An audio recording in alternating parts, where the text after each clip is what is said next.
What's up, my fellow comic comrades? With Doomsday appearing on the sci-fi show Krypton recently, it got a lot of people talking about the character. So today we're going to take a look at one of the deadliest villains in all of DC, the creature that killed Superman, Doomsday. Now, right off the bat, the sentence, "he once killed Superman," should at the very least give you a good idea of how powerful Doomsday actually is. I mean, to push that point even further, Doomsday once killed a hero who just recently in the Justice League title laid out the World Forger, a godlike creator of universes, with a single punch. But even though Doomsday fought Superman to a mutual death, I'm not gonna stop there because 99.9% of you already know that. That's literally Doomsday's claim to fame.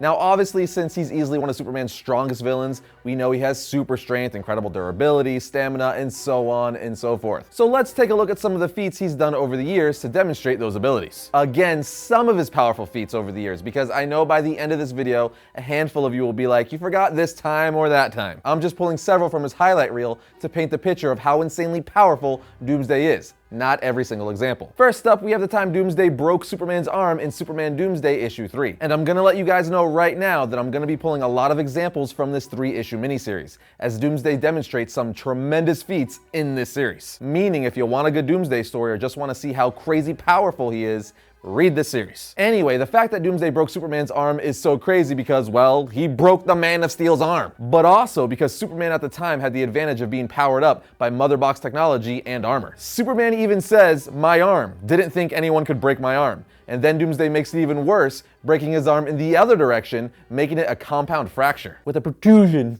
and blood.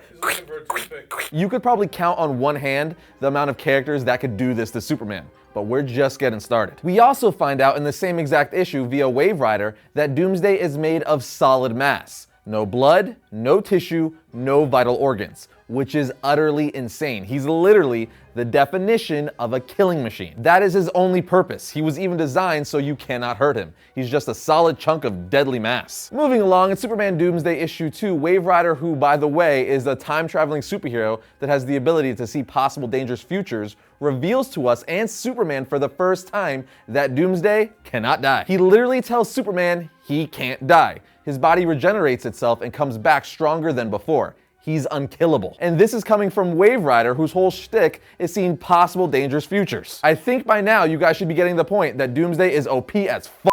Then in Superman Doomsday issue 2, where we are given his origin, we learned that the planet Calaton created the Radiant, a being of limitless energy, to stop Doomsday. They fought for over a week, but the Radiant was able to eventually defeat him with a final blast of pure energy that laid waste to a fifth of Calaton. But as we know, Doomsday didn't really die because this was way before he came to Earth and fought Superman. And that's why this is so impressive. Even a being of pure energy couldn't kill Doomsday. Not today. Not today, Satan! Then we have Superman The Doomsday Wars, where Doomsday literally takes out the entire Justice League, but not like any heavy hitters. It was only the Flash, Wonder Woman, Martian Manhunter, Green Lantern, Plastic Man, and Orion.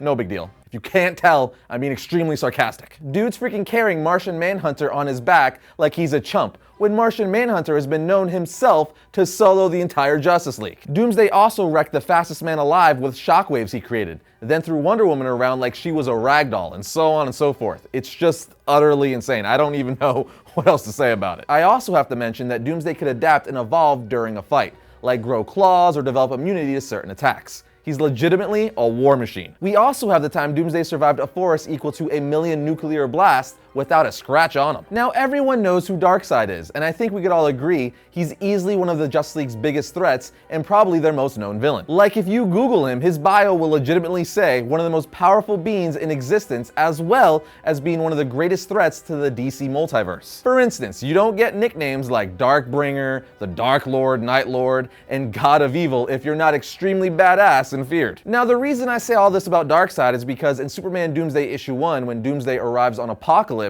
him and Darkseid get into a bit of a tussle. So Darkseid blasts him with his Omega Beam, saying, "Who can withstand the unsurpassed force of my Omega Beams?" Usually the answer would be no one, but not today. Doomsday just gets back up, charges Darkseid, and started beating the ever-loving crap out of him. Dang, bruh. Dang!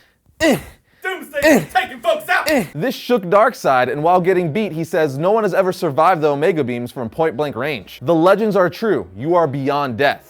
So 1, Doomsday survived the Omega Beams from point-blank range, which no one has ever done because they vaporize all matter. And 2, Darkseid is even scared of Doomsday.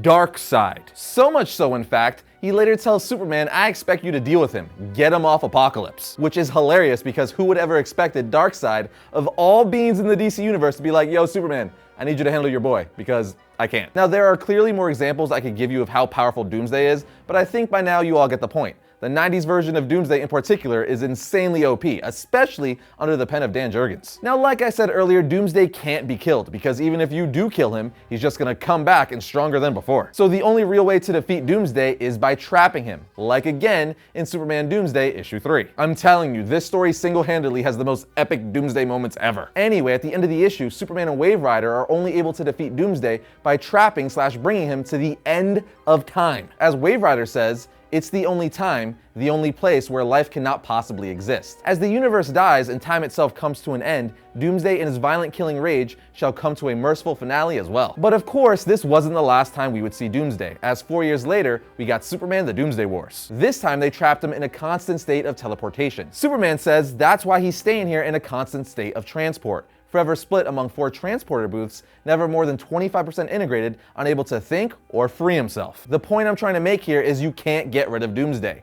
The only way to beat him is by somehow trapping him, but he'll still always be there, meaning there's always a chance of him escaping or being freed. That's just crazy. Altogether, I hope this has given you guys a better understanding of how insanely powerful Doomsday is and why he was able to kill Superman in the comics. First up for the week of July 17th, we have Loki issue 1. After War of the Realms, Loki learned a valuable lesson in warmongering. Don't get caught. But now he has a whole set of new responsibilities, and his brother Thor is not about to let him walk away from them. Here we have Batman issue 75, City of Bane begins. Bane's minions have moved into Gotham City, taking control and ruling with an iron fist, including rounding up any villains who refuse to sign onto Bane's program, and Batman is nowhere to be found. Now we have Transformers Ghostbusters issue 2, Ghosts of Cybertron part 2. It seems as though there are giant robots who can disguise themselves as vehicles, and they're out there in the universe. And as it happens, one of them has taken the place of Ecto-1. And finally, we have Justice League 28, The Apex Predator Rises. Justice Doom War is coming. This is the culmination of the Legion of Doom's master plan. This is one of my favorite titles right now, so trust me, you need to be reading this. And that does it for today's episode, my comic comrades. But if you're looking for some more Doomsday related episodes, check out the History of Doomsday and Superman's 10 Most Brutal Fight episodes right here. And if you like what we do, be sure to subscribe by clicking that button right there. Either way, we'll see you guys next time when I talk about all things comics.